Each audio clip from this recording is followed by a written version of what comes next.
Hi, everybody, and welcome back to the Growth and Gratitude podcast. Thank you so much for listening. I truly appreciate it. This is episode 21, and we are going to talk about how to have short, productive meetings. People complain about meetings all the time. Too many meetings, inefficient meetings, ineffective meetings. So I really want to give you my top tips that I've learned over the years. But we always start with gratitude. So I will share 3 things that I'm grateful for quickly. And I want you to think about 3 things you're grateful for, because remember, when we practice gratitude, it shifts our mind into a receptive space, a positive space, which helps us to be ready for new learning. And that's why we always do gratitude before we move into growth. So the 3 things I'm grateful for: one, a recent 6-day silent meditation retreat. It was incredible. I was able to recharge and go deep inside to re-energize myself and focus on what my priorities are and to find a true sense of peace and calm. If you have a chance to do something like that, I highly recommend it. I'm so grateful for that opportunity. I'm also grateful for the wonderful time I had with my family, my entire close-knit, small inner circle of my family for Thanksgiving, which was recently as well. And I'm really thankful for the health insurance that I have. I wish that everyone in the world could have the quality of healthcare that I am so blessed to have, thanks to having lifetime healthcare that I get through the university where I am professor emeritus. So all the years that I really enjoyed and worked hard as a professor, which I retired from a few years ago, I am so lucky and blessed that they provide my lifetime health insurance, and it's excellent. And lately I've been having to go to the doctor a lot. For someone who's healthy, there are just these little things that come up, and I'm just so grateful every time I go for this health insurance that I have, and I wish that everyone could have it.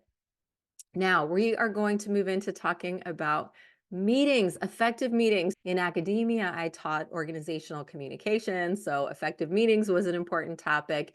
In the corporate world, nonprofit world, I've designed and facilitated and led a lot of classes on successful meetings. And of course, in my one-on-one executive coaching, life coaching, and communication coaching, people talk a lot about how frustrated they are with meetings, and we work on how they can contribute to making those meetings more meaningful.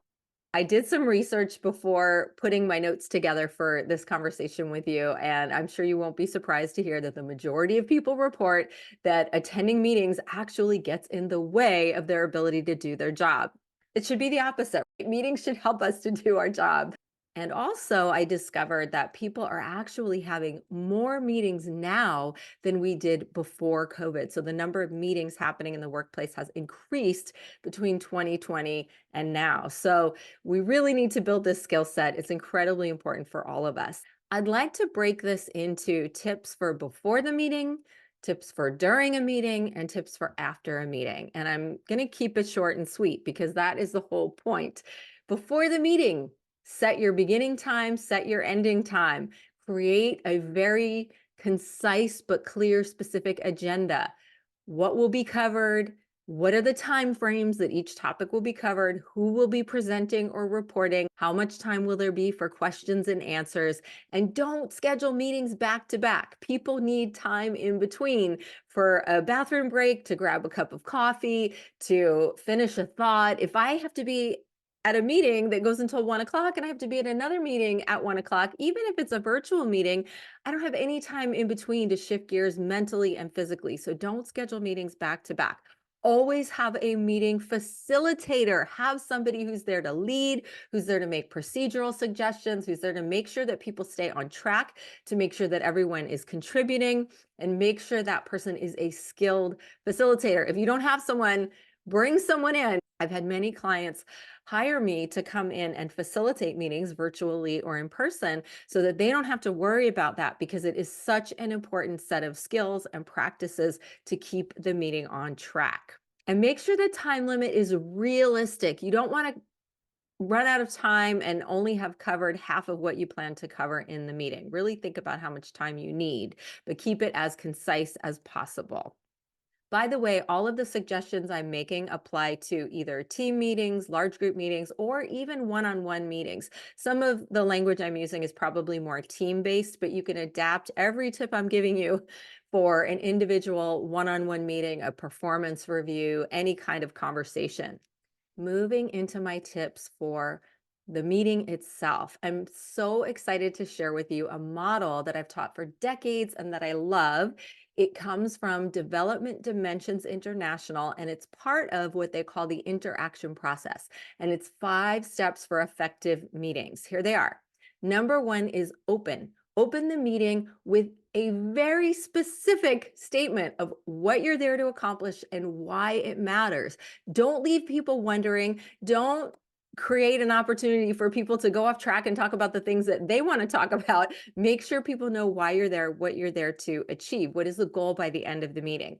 The second step is to clarify. Clarify facts and figures, details, anything that people need to know before really getting into the bulk of the discussion to be able to make it a productive discussion where people are sharing relevant contributions. So maybe people need to know what budget constraints might be involved. Maybe people need to know about policies and procedures. Sometimes when people go off track, it's because things weren't clarified in the beginning to keep us contained and make sure that we're staying on the same page and that we're moving toward that goal that we have for the end of the meeting.